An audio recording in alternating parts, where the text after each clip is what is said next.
పూజించడం పూజారి వంతు వరమివ్వడం అన్నది దేవత ఇష్టం.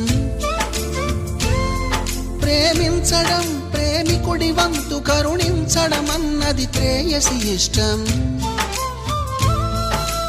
ఎందువల్ల నిన్ను ప్రేమించిందో చిన్ని మనసుకే తెలియదుగా, నిన్ను మరవడం జరగదుగా.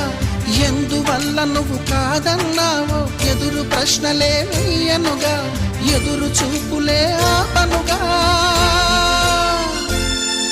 ఏనాటికో ఒకనాటికి నీ ప్రేమ సాధిస్తా. నిన్ను చూడాలని ఉన్నా,